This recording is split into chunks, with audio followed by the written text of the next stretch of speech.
5 minutes to the gentlewoman from Connecticut, Mrs. DeLauro, who is also the ranking Democratic member on Health and Human Services. Gentlelady from Connecticut is recognized for 5 minutes.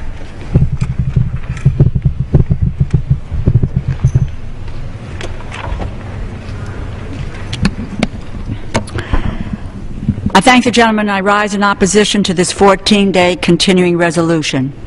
The House majority is threatening to close down the government. This is brinkmanship. Their desire to engage in brinkmanship damages our economy and creates uncertainty for businesses and families.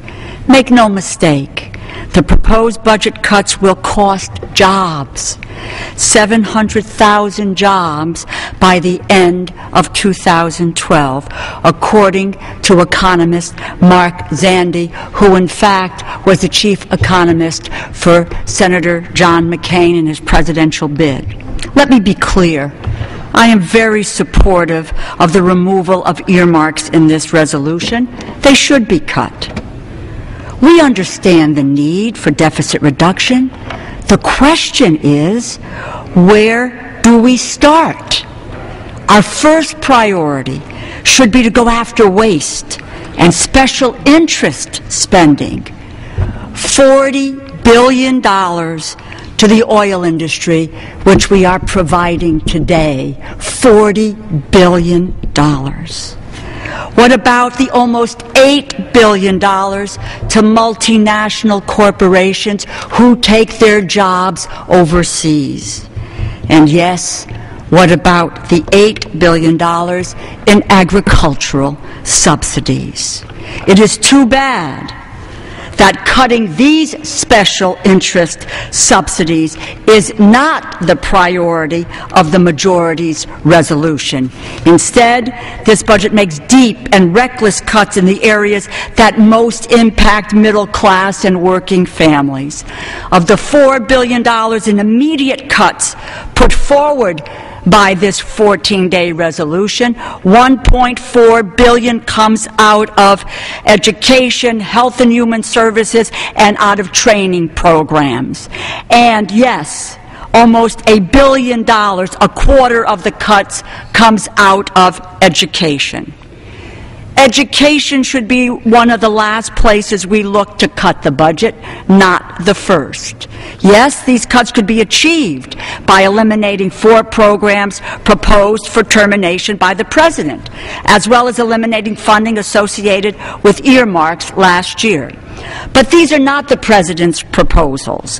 While he would cut some education programs, he would then reinvest those savings in other education programs considered more effective. This resolution just wipes out the funding. This resolution severely cuts efforts to reduce illiteracy, which is a serious national problem for economic as well as human reasons. The largest program targeted, Striving Readers, represents a consolidation and reorganization of literacy programs that was just launched in 2010. Why would the Republican majority think it is responsible to strip away funding to improve literacy in this country before it even has a chance to work? I'm particularly concerned and disappointed by the elimination of Even Start. Even Start is about breaking the cycle of poverty and illiteracy by improving educational opportunities for families. I do not agree with the President's assessment that it should be terminated, and I do not support its elimination in this resolution. This is an effective and a critical program that should be allowed to continue. I'm not the only one concerned by the consequences of this reckless budget. 300 leading economists have signed a letter to the President noting how these spending cuts will diminish our economic competitiveness. Goldman Sachs reported to its investors that the Republican budget will slash economic growth by 2% of our economic growth. That would send the unemployment numbers back over 10%.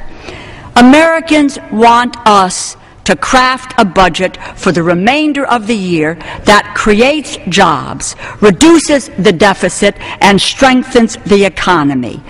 Do we start with slashing special interest and waste, like the $40 billion that we are providing in subsidies to the oil companies. And last time any of us looked, they were doing pretty well. They don't need any subsidies. Or do we start by cutting the things that help the middle class, which help our businesses and working families with children and with seniors? This resolution increases unemployment. It will hurt our economic recovery, and I urge my colleagues to oppose this reckless resolution. And I yield back the balance of my time. Gentlelady's time's expired. Did you